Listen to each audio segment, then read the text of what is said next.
부동산 114. 좋아요와 구독하기는 사랑입니다. 안녕하세요. 반갑습니다. 부동산입니다. 오늘의 키워드 분양가 상한제, 김포 도시철도, 로또 분양에 대해서 이야기해 보도록 하겠습니다.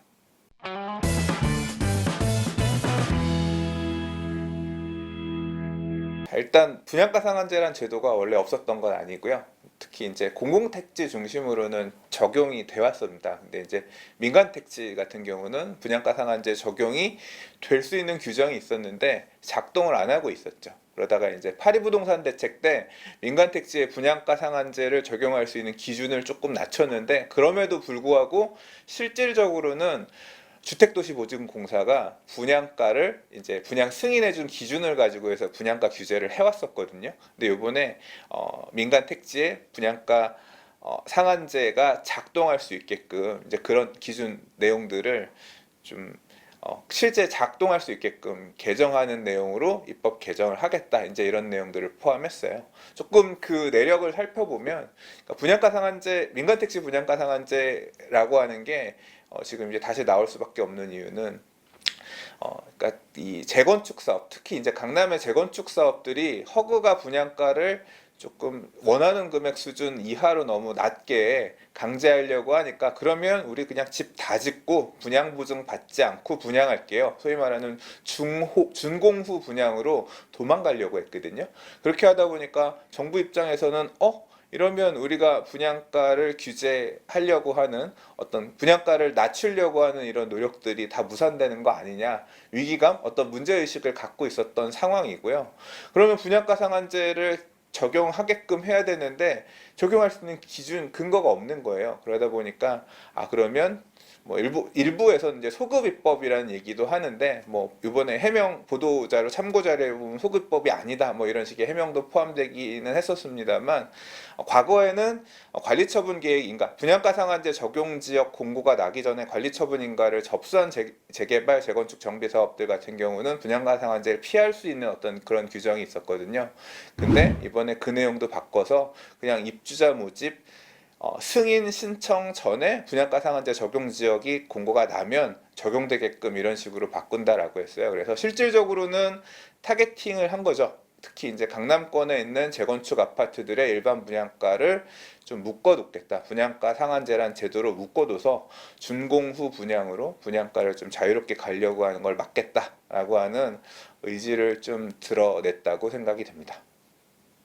일단 그게 이제 공급 측면에서 어떤 분양가를 제한하려는 목적 하나고요. 이제 그렇게 하다 보면 저렴한 주택이 공급되면, 그러니까 수요자 입장에서 저렴하게 주택을 공급을 받을 수 있게 되면 뭔가 투기적인 목적이 나타날 수 있잖아요. 뭐 당장 얼마 전에 기사만 하더라도 당첨만 되면 프리미엄이 뭐 13억 뭐 이런 식의 굉장히 자극적인 기사도 있었는데, 이제 당연히 묻지마 청약들 이런 게 있을 수 있잖아요. 자금도 준비 안 된 상태에서 일단 당첨만 되면 프리미엄을 누릴 수 있으니까, 그런 어떤 가수요들이 붙는 걸 방지하기 위해서 수요를 어떤 실수요들 중심으로 청약하게끔 하는, 유도하려고 하는 부분도 이번에 포함이 됐는데요. 그 내용이 전매 제한 기간을 강화하는 내용이 하나고요. 하나는 이제 거주 요건을 포함해서, 그러니까 단순히 분양 받았다가 나중에 몇 년 있다가 뭐 팔 수 있다 이런 개념이 아니라, 그 기간 제한뿐만 아니라 거주해야만 팔 수 있게끔 하는 그런 내용까지 포함해서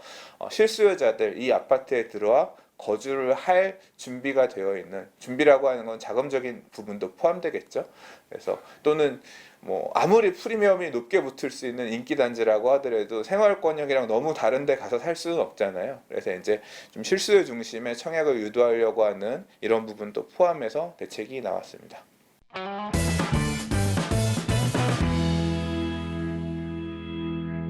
주춤한 모양새는 보여요. 근데 그게 분양가 상한제 때문인지는 모르겠어요. 사실 지난주, 그러니까 뭐 지금 녹화하는 시점, 이 방송하는 시점하고는 다르겠지만 8월 초 기준으로 지금 그 주가 폭락하면서 사실 경제 위기가 다시 오는 거 아닌가 이런 공포감이 생겼거든요. 우리나라 일본이랑 이러고 지금 미국이랑 중국이랑 이러고 항상 그렇잖아요. 우리나라는 해외에서 무슨 문제가 생기면 투자 심리가 위축되고 있던 유동성도 사라지는 그런 모습들을 겪어왔잖아요. 그게 또 재현되는 거 아닌가 하는 그런 마음 때문에 그런지 현장에 있는 중개업소 사장님들도 물어보면 조금 조용하다 이제 이런 얘기들도 살짝 들리긴 합니다. 물론 휴가철이기도 해요. 작년에는 휴가철임에도 불구하고 다들 난리였는데 지금은 살짝 약간 좀 그런 이유 때문에 매수 심리가 가라앉는 부분이 없잖아 있는지 모르겠어요. 근데 이제 이번 주 본격 8월 중순에 본격적인 이제 휴가철 끝나고 나서부터 어떻게 움직일지, 사실 정부가 지금 이 시점에 분양가 상한제 관련된 이 제도를 발표한 게 적정한 시점에 가을에 본격적인 이사철 등등을 맞이하기 전에 시장 개입을 통해서 좀 수요의 의지를 꺾고자 하면서 하지 않았나 싶고요. 사실은 추가 대책들도 준비되고 있을 거라고 개인적으로 생각합니다. 이거 하나만 갖고 뭐 어떻게 할 만한 이슈는 아니라고 생각하거든요. 그래서 한번 좀 끊어주면서 시장의 어떤 에너지들을 좀 감쇄시키려고 고려하고 있지 않나 생각합니다. 이번 분양가 상한제 대책은 결국 수요층에 던지는 메시지라고 생각합니다. 수요층 중에서도 누구한테 던지는 거냐면 청약 통장을 들고 있으면서 주택 매수 시장으로 달려갈까 말까 고민하고 있는, 청약 통장 쓸까 말까 하는 분들한테 던지는 메시지라고 생각하고요. 분양가가 저렴하게 나온단 말이야. 앞으로 후분양, 준공후 분양으로 도망가면서 내 손에 안 올 것 같았던 그 단지들이 내가 청약을 통해서 좀 저렴한 금액으로 받을 수 있겠네? 이런 수요층들 같은 경우는 전세 한번 더 거주하면서 좀 기다려볼까? 뭐 그런 마음들이 생길 수 있을 거라고 생각합니다. 그러니까 수요를 억제하는 형태, 기존 주택 시장의 수요를 억제하는 정책으로는 작동하겠죠. 수요층의 심리를 그런 식으로 좀 차단하는 데에는 어느 정도 도움을 줄 수 있을 거라고 생각하는데 사실 큰 변수가 생겼습니다. 그러니까 과거에는 전매 제한 기간이 지금처럼 이번에 이제 바뀌는 내용처럼 길지도 않았고요. 가장 중요한 문제가 뭐냐면 거주 요건입니다. 그러니까 거주 요건이 붙게 되면 이건 조금 다른 문제가 돼요. 그러니까 예를 들자면 당장 프리미엄이 몇 억 붙을 거라고 생각하면 일단 당첨만 되면 장땡이 어떻게든 돈 마련해서 빚을 내든 뭘 하든 해서 마련해서 나중에 보유하고 있다가 팔고, 그렇게 되면 내가 무주택으로 오래 기다렸던 어떤 이런 기간들을 조금 보상받는 기분도 들면서 청약 한번 해볼까 이런 게 될 수 있지만, 거주 요건이 붙어야만 이 전매를 할 수 있다거나 기간을 채워야 된다 이렇게 되면 내가 저 동네 가서 살 수 있나 없나 이 부분을 따져야 되고요. 분양가 또는 이제 밀어 넣어야 될 분양 대금 이 부분을 생각하지 않을 수 없거든요. 전세 껴서 좀 보유하고 있다가 팔지 뭐 그럼 그 나머지 차익만 준비하고 있으면 돼 이렇게 준비했다가 그게 아니라 다 밀어 넣어야 되는, 내가 대출 규모에서 감당할 이런 것까지 따져서 들어가야 되거든요. 그러니까 수요층들이 묻지마식으로 들어가는 데는 되게 제한이 될 거고, 당첨이 됐다고 하더라도 중간에 만약에 내가 피치 못할 사정으로 양도를 해야 된다라고 하면 LH 같은 공공에다가 팔아야 되고, 매각할 때 뭐 시세 차익을 누릴 수 있는 게 아니라 정해진 가액대로 뭐 이자 정도 붙여가지고 팔 수 있거든요. 그러니까 결국은 수요층들도 예전처럼 묻지마 청약하기는 좀 힘들 것 같아요. 이제 그런 분들, 나는 생활 반경이 예를 들어서 성북구인데 강남에 청약했다. 그럼 강남 가서 평당 뭐 예를 들어 4,600만 원, 5천만 원짜리 아파트 저기 가서 살 수 있을까? 일단 주저하고 내가 커버할 수 있는, 내가 거주할 수 있는 범위 내의 분양가 정도 되는 데 가서 저기를 청약해야 되는 거 아니냐, 좀 조심스러워질 수도 있는 거죠. 그래서 수요층을 어루는 수요층의 마음을 달래는 부분도 있지만 또 마찬가지로 또 제한적으로 청약하는 그런 경향들도 나타날 수 있을 거라고 생각합니다. 거주 요건 때문에. 네.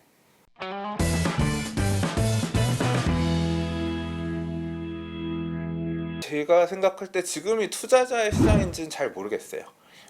저는 정부가 파리부동산 대책 내놓을 때, 그러니까 2016년에 11.3 부동산 대책 나오고 그 다음에 2017년에 파리부동산 대책 나올 때 제일 먼저 건드린 게 사실 유동성을 막는다였습니다. 그러니까 부동산 시장으로 들어가는 돈줄을 막아서 추가적으로, 그러니까 파리 대책의 핵심적인 내용을 보면 다주택자들 또는 유주택자들의 집을 더 사지 마세요 라는 메시지를 굉장히 강하게 주려고 했거든요.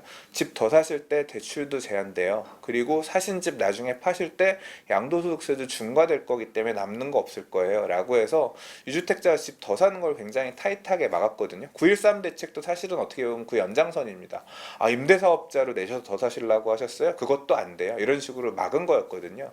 다시 말해서 다주택자 또는 유주택자는 집을 투자 목적으로 더 사는데 굉장히 지금 제한되어 있어요. 그럼 이 지금 남아있는 시장에서의 수요층은 누구냐? 제가 생각할 때는 유주택자들이 공격적으로 더 살라는 수요도 없지는 않겠지만 대부분은 사실 실수요자들이 지금 시장에서 기다리지 못해서 또는 여전히 불안해서 매수를 하면서 가격을 밀어 올리는 경향도 없잖아 있고, 또는 지난 텀에서 거래가 되게 많았다는 얘기는 특히 이제 뭐 올 상반기 거래량도 있지만 작년 1, 2, 3월 같은 경우는 거래량이 되게 많았거든요. 그 시절에 매도했던 분들은 사실은 매수한 분도 있지만 매도한 분도 있어요. 이분들 중에서 갈아타야지라고 맘먹고 돈 들고 계셨던 분들 있거든요. 이제 이런 분들이 지금 시장에서 결국 갈아타면서 거래량이 엄청 많지는 않지만 고가 거래가 매물들이 많지 않은 상황에서 이루어지고 있는 상황이거든요, 현재. 그래서 투자자들이 나오는 시장이라 투자자들은 어떻게 해야 된다라고 얘기하기에는 좀 저는 실익이 없기 때문에, 굉장히 투자자들은 진짜 말 그대로 투자자라고 할 만한 사람들은 별짓 다 하겠죠. 예를 들자면 뭐 법에서 하지 말라고 하는 명의 신탁을 해서 남의 이름으로 집을 산다든가, 또는 많이 하고 있는 얘기들이 이제 뭐 법인을 세워가지고 법인으로 투자를 한다든가 이런 식으로 가는 분들은 가고 있잖아요. 이제 그게 다수는 아닐 거고요. 결국은 뭐 사실 저 같은 사람도 마찬가지입니다. 기존의 유주택자 또는 다주택자들 같은 경우는 그냥 제발 이 폭풍에 좀 가라앉으면서 좀 관망하고 있는 경향이 아닐까 모르겠습니다. 제가 그런 스탠스여서 그런지 몰라도 이게 집값이 더 폭등할 거다 이런 부분이 아니라 아까 얘기했었던 뭐 대외적인 경제 이슈들 이런 것들도 여전히 불안하고, 저는 저희 부모님이 IMF 때 굉장히 힘드신 모습을 봤고, 저도 사실 2008년도 이후 금융위기 때 엄청나게 힘들었었던 사람이거든요. 그래서 지금이 막 공격적으로 투자해야 될 때라기보다는 잘 상황을 봐가면서 대응해야 될 때다라고 생각해요. 그래서 뭐 이렇게 하십시오라고 조언을 드릴 만한 입장은 못 됩니다. 근데 아마 비슷한 생각을 가지시고 계신 분들도 많이 계시리라고 생각합니다. 예.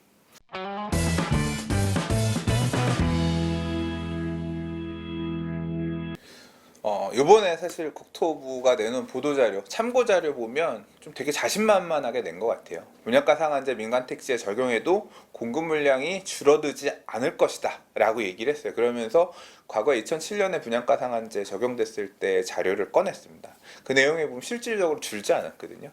왜 줄지 않았을까? 왜 줄지 않았을까? 이게 정비 사업이라고 하는 거는, 재개발 재건축 사업이라고 하는 거는 한 명 두 명이 하는 게 아니라 여러 명의 의견을 모아서 하는 거거든요. 그리고 그 과정에서 돈을 많이 씁니다. 그래서 한 번 시작하면 사실은 멈출 수가 없어요. 계속 가야 되는 거예요. 해제를 하면 다시 재추진할 수 없을 수도 있고요. 재개발 같은 경우 특히나 그렇고, 그렇기 때문에, 그리고 또 이제까지 쓴 돈이 있기 때문에 우리 그만하자라고 결정하기 위해서는 쓴 돈을 어떻게 분배하고 마무리할 거냐, 매물 비용의 문제가 발생하거든요. 그러니까 그걸 알기 때문에 이미 2주가 이만큼 진행됐는데 니들이 사업을 그만한다고 할 거야? 못 할 거라고 생각한 거죠. 그리고 실제로 많은 단지들이 이주를 하고 있는 상황이고, 그러니까 앉아서 지금 사실 어떻게 보면 두들겨 맞는 경향이 있습니다. 그리고 과거에 2017년 11월 24일인가 아무튼 2017년에 개정되었던 주택법 시행령, 이 내용에 따르자면 이 분양가 상한제를 피한 단지라고 알고 있었는데, 왜냐하면 관리처분계획 인가를 접수했기 때문에 다 피했다고 생각하는데, 사실 이번에 개정안이 이제 개정 시행령이 시행이 되면 그 내용에 따라서 분양가 상한제가 적용될 수도 있는 거거든요. 그러니까 이 단지 입장에서는, 이 단지들 소유자들 입장에서는 화가 날 수밖에 없죠. 그러면 이제 대응할 수 있는 방법은 두 가지입니다. 그걸 맞거나 아니면 안 맞고 안 하거나. 근데 그러니까 안 한다는 얘기는 사업을 멈춰 세운다는 얘기잖아요. 근데 멈춰 세울 수 있는 단지가 있고 멈춰 세우지 못할 단지가 있는데, 이주가 시작됐다라고 하는 얘기는 굉장히 많은 자금이 투여돼서 지금부터는 금융이자가 매달 엄청나게 발생해야 되는 상황입니다. 사업비 대여금에 대한 이자도 엄청 내야 되고요. 이주비 대여금에 대한 이자도 엄청 내야 돼요. 이게 법이 다시 바뀔 때까지 이주한 상태에서 우리는 밖에서 기다리겠다는 판단을 실질적으로 할 수가 없습니다. 결국 이런 단지들 같은 경우는 이러한 국토부의 어떤 개정안 자체가 부당하다 이런 부분을 가지고 아마 싸우시겠죠. 싸우시면서 어떻게 하면 분양가를 현실화할 수 있을까를 계속 고민할 수밖에 없을 거고요. 이주를 하기 전 단계의 사업장이라고 하면 고려를 해볼 겁니다. 그래서 이제 중단을 고려해 볼 건데 이주를 아직 안 했다라고 하면 사실 그래서 제가 요 내용 관련해서 좀 찾아봤어요. 과연 이주를 지금 하지 않은 상태 라고 하면 관리처분기의 인가는 접수해서 인가까지 반영 단지죠. 이 단지들은 사업을 멈춰 세울 수 있을까? 근데 도시정비법에는 정비구역을 해제할 수 있는 내용이 있습니다. 하나는 뭐냐면 일몰제에 따라서 도시정비법 20조에 보면 일몰제에 따라서 다음 단계를 언제까지 못하면 정비구역 지정권자는 해제하여야 된다는 권한이 있습니다. 그래서 그 내용에 해당되는지 또는 정비구역 지정권자 서울시 같은 경우는 서울시장님이죠. 지정권자가 직권으로 해제할 수 있는 권한도 있습니다. 여기는 안 할라 그래? 또는 어떤 이유가 있네라고 하면 해제해 이걸 결정할 수 있는 권한이 21조에 있거든요.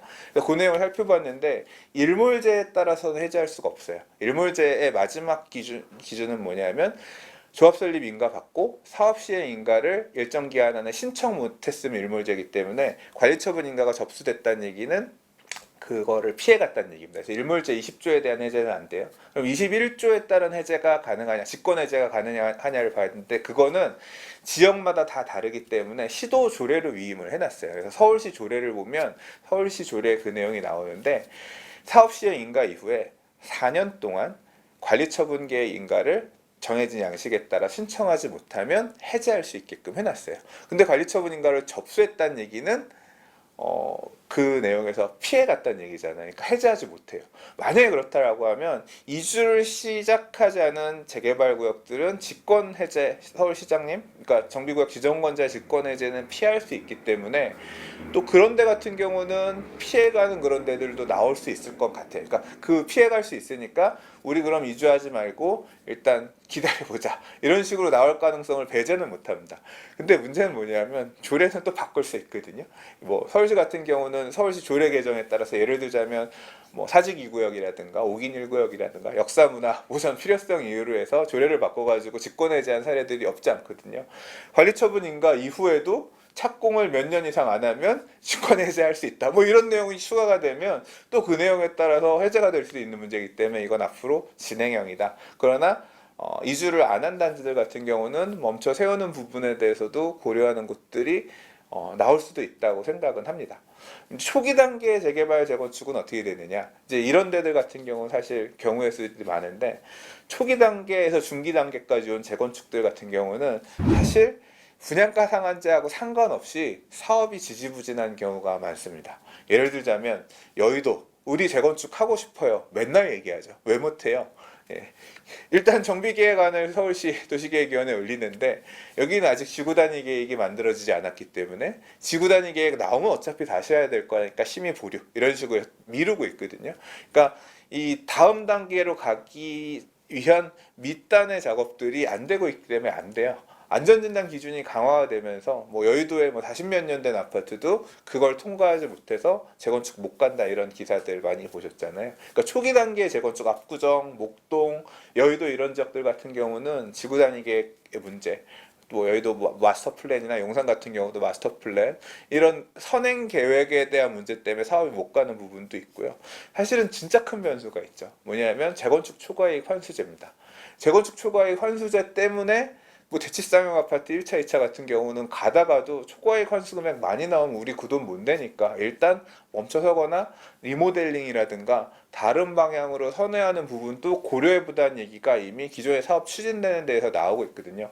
분양가 상한제는 뭐 그런 부분에 있어서 뭐 사업이 멈춰서는데 더 큰 작용을 할 수도 있을 것 같아요. 다시 말해서 사업이 이만큼 진행된 데들 같은 경우는 어쩔 수 없이 싸우면서 가야 될 수밖에 없겠지만 사업이 많이 진행되지 않은 곳들 같은 경우는 일단 두고 보자 보자라는 형태로 뭐 이미 두고 보자라고 하는 그 흐름은 정부가 주도해서 만들었어요. 또는 서울시가 주도해서 만들었거든요. 그 물량이 시장 안에 출하되기에는 굉장히 시간이 걸릴 수밖에 없는 거는 뭐 이미 다른 이유 때문에 예견되었던 사실입니다. 재개발 쪽에서도 사실은 비슷합니다. 왜냐하면 서울시에 지금 사업이 마무리 단계에 있는 대부분의 재개발 구역들은 추진한 지 얼마 안 된 데가 아니에요. 대부분 다 2003년 뉴타운 2차 뉴타운 지정, 2005년 3차 뉴타운, 그다음에 2004년 서울시 도시주거환경 기본계획 재개발 부문의 기본계획 수립, 이때 계획을 세워서 추진하던 데들이 지금 와서 결실 맺는 데들이 되게 많아요.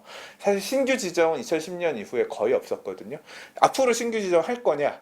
사실 안 하고 있어요. 기존에 가고 있던 데들도 주민 해제 얘기가 나오면 직권 해제 시킨 곳도 있고 일몰제에 따라 해제되는 곳들도 지금도 있고 하기 때문에 사실 재개발 사업에서도 앞으로 초기 중기 단계의 물량이 앞으로 많이 나오기란 사실 물리적으로 어렵거든요. 그래서 재개발 물량도 사실 나올 건 없습니다. 그래서 별로 없어요. 그래서 이 분양가 상한제가 앞으로의 공급 물량을 축소시킬 거냐?